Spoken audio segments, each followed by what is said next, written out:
Hi everyone, I'm Randy. I picked this topic because a short news clip honestly stopped me in my tracks. ABC News October 17, 2025 showed a 3-year-old who was born deaf, and after one gene therapy treatment, she started responding to her parents' voices. Her parents said that the first time she answered them, it changed their lives, and doctors explained the shot helped her ears make up for missing proteins so sound could finally reach the brain. ABC News, October 17, 2025. Why it matters. And this isn't rare. CDC January 23, 2025 reports more than 6,000 US infants were identified with permanent hearing loss in 2022. About 1.7 per 1,000 newborns screened. CDC January 23, 2025 shows that that's a lot of families. Today I'll explain how the OTOF gene therapy works, what early studies are showing, and what questions remain about safety and next steps. Some children are born without a working OTOF gene. Without it, inner ear cells can't pass sound along. Because they're missing a protein called otoferlin, the therapy uses a tiny delivery vehicle, an AAV vector, to carry a working copy of the OTOF gene into the inner ear. The goal is simple: get ear cells making otoferlin again, so sound signals can travel through the brain as the way they should. The New England Journal of Medicine, October 12, 2025, describes this approach in what's often called the DBOTO study. NEJM, October 12, 2025. Clinicians also try to treat young because early sound helps speech and language, and doing both ears can help with direction, like being able to hear where a voice is coming from in a noisy room. Harvard Medical School News, January 25, 2024, explains that logic. And Mass Eye and Ear, June 5, 2024, shared updates from their team on kids' speech progress after treatment. HMS News, January 25, 2024. So that's how. Now, how does it actually work? The early results are pretty striking. In the NEJM multi-site study I mentioned, 11 out of 12 children showed clinically meaningful improvement, and 3 out of 12 reached normalized hearing across speech sounds. NEJM, October 12, 2025.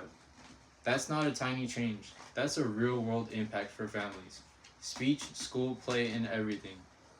It's not just one team either. Reuters, February 24, 2025, covered another program that reported 10 out of 11 children improved, and the youngest child reached normals in many speech frequencies. Reuters, February 24, 2025. When you step back, what stands out is that these are kids, not lab mice, actual families seeing their child respond to voices for the very first time. Of course, whenever you hear gene therapy, the next thing everyone asks, is it safe and how long does it last?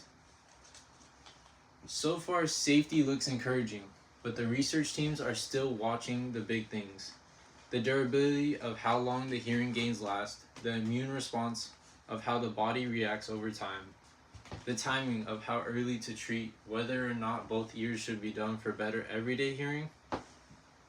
Harvard Medical School News, January 25th, 2024, talks about the importance of early sound for speech and language. And Mass Eye and Ear, June 5th, 2024, reports ongoing progress from their trial children as they follow them over time. HMS News, January 25th, 2024.